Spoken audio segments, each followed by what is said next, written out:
Well, Carrie, I got to tell you, this is a precarious situation.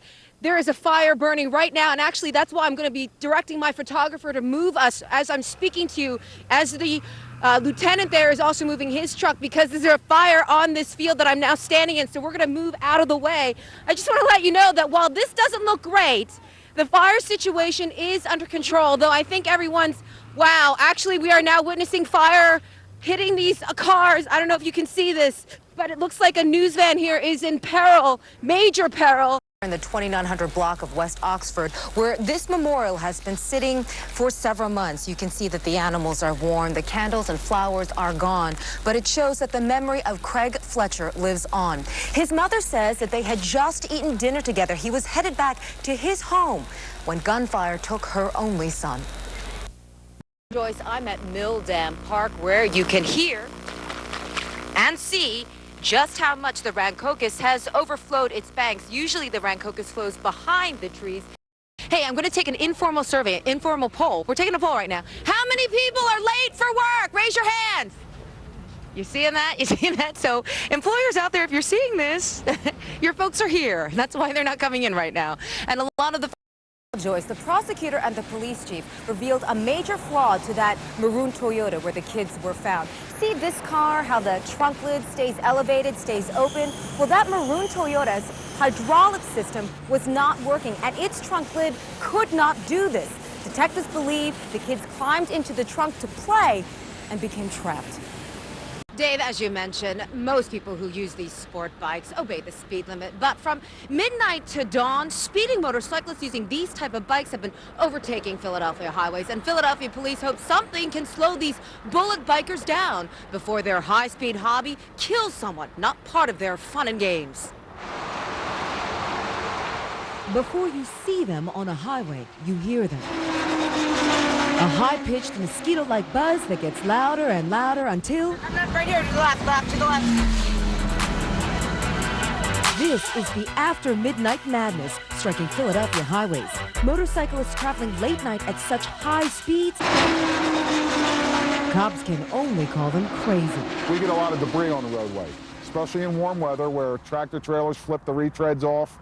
Now you got a 20-foot piece of rubber laying across the road. You hit that going 120, there's no hope for you. The motorcyclists call their rides street bikes, bullet bikes, even the crude name, crotch rockets. Fox 29 News rode along with a Philadelphia traffic officer as he clocked one. 112. They're ranging from 100 to all the way up to 160, maybe even faster. Fast and frustrating for police, who often can do little more than watch. We basically can't catch them.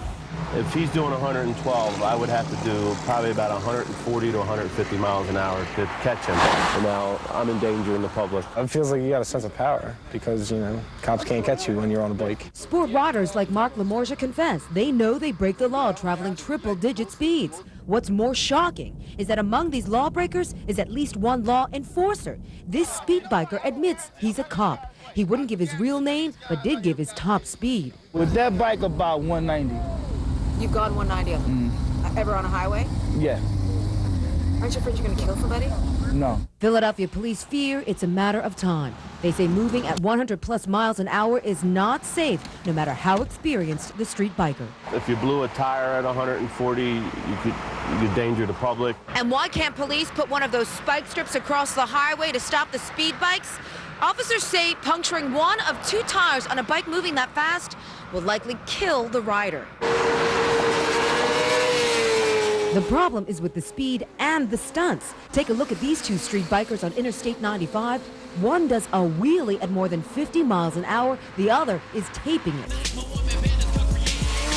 There are dozens of videos for sale showing the bikers' tricks. They say they know the dangers of their high speeds and high jinks. I'm the only one who's going to get hurt if I go down. But police say that's not true. I've seen motorcycles go down on on-ramps. I've seen motorcycles hit the back of pickup trucks, hit the back of buses.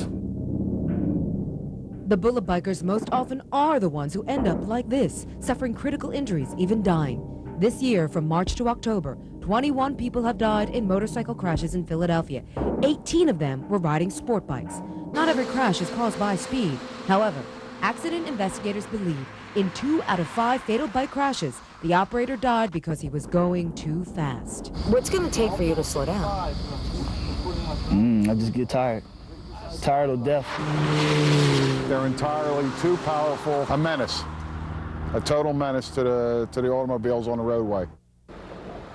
Philadelphia police say they can catch these speeding bikers by using a helicopter, but officers say that right now they just don't have the resources to man such an operation. Citizens can help out by calling in biker tag numbers, but as often is the case, the motorcyclist is moving simply too fast to even see the license plate. Live over Interstate 76, I'm Tina Kim, Fox 29 News. In the coming days and weeks, you may smell smoke in the air, but not to worry. Wildlife officials are setting fires on purpose in the Great Dismal Swamp. The controlled burns are done each year. They plan to burn nearly 900 acres in the swamp in Suffolk and Chesapeake from now until June. Strange as it may seem, fires help preserve and restore the ecosystem. The burns will also help cut down on the spread of damaging fires as the weather gets warmer. This is what we'll burn. It'll be the crowns of the trees that are burning through the crowns. Organizers will take weather and wind into account so as to keep the smoke effects down as much as possible. In a local First exclusive, Fox 29 talked to the victims of a hit-and-run driver who struck them as they were enjoying a night on the town in Old City. Philadelphia police are searching for the driver who dragged one of the victims for several blocks and led police on a chase before getting away. City Councilman Rick Mariano is in better shape after leaving Bryn Mawr Hospital yesterday. The councilman spent the day talking to his attorneys. A spokesman for the councilman says he'll be back to work this week and will attend Thursday's council meeting. Fellow Councilman Frank Rizzo talked about Mariano on his weekly radio show. He says that Mariano is not alone. If he's indicted, the city will discontinue paying his legal fees. And it was good to see his friends indicating that he will not be alone if he needs some financial support. That's what friends are all about. Mariano checked himself into the hospital on Thursday after he went to the observation deck of City Hall to reflect. It took all 4 quarters and a big special teams play, but the Eagles ended with the victory. A plane crash in Nigeria kills all 117 people on board. That tops tonight's Fox News desk. The commercial jetliner lost contact with the control tower minutes after it took off from Lagos last night. Crews found the wreckage of the aircraft about 30 miles away. The Boeing 737, owned by Bellevue Airlines, a Nigerian company, had been headed to Abuja, Nigeria's capital. More insurgent attacks in Iraq claimed 20 lives through shootings, bombings, and suicide attacks. 5 U.S. soldiers are among the wounded. A police colonel and 4 children were killed in a roadside bomb attack in Baghdad. In Kirkuk, a suicide bomber rammed his car into a U.S. military convoy, injuring 13 and killing 2 civilians. London scientists feared the worst, and yes, it was the bird flu that killed a parrot. It is the same deadly strain that forced mass slaughters of birds in Asia and other parts of Europe. The virus is spreading by migrating wild birds. The parrot came from South America. A Republican senator says any presidential aide indicted in the CIA leak investigation must go. Virginia Senator George Allen's mandate would target Bush advisor Karl Rove. Rove is the subject of a grand jury's probe into who leaked the identity of CIA agent Valerie Plame to reporters. No word from the White House if Rove would be forced out if he's indicted. Arlen Specter, the chair of the Senate Judiciary Committee, says it does not appear to him that Harriet Meyer's confirmation is in trouble. Democrats say if the vote were taken today, there's no way she would be confirmed to the Supreme Court. But Senator Specter says just wait until she's completed the hearings process. He says things could change. That's a wrap from the Fox News desk. Pennsylvania Governor Ed Rendell received a spooky unveiling at the Wachovia Spectrum. The governor watched as a pumpkin bearing his likeness was revealed. There it is, the carved Rendell pumpkin. Is part of the Heads of State attraction at the Nightmares Extreme Park, a modern-day haunted house. He looks good. Other attractions include Horrorwood Studios, get it, a 3D fright show, and the Freezer. The spooky, thrill-filled event lasts through Halloween.